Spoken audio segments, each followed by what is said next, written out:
കൊണ്ടൊന്നു തൊട്ടപ്പോൾ പണ്ട് കാട്ടിലെ കല്ലൊരു മോഹിനിയായി. അതുകൊണ്ട് എനിക്ക് പേടിയാവുന്നു. എന്തിനു?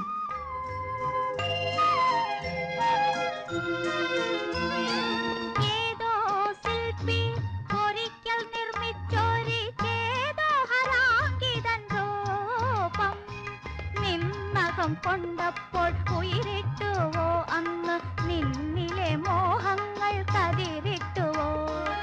ഏതോ ശില്പി ഒരിക്കൽ നിർമ്മിച്ചൊരു ചേതോഹരാങ്കിതൻ രൂപം നിന്നകം കൊണ്ടപ്പോൾ ഉയരിട്ടുവോ അന്ന്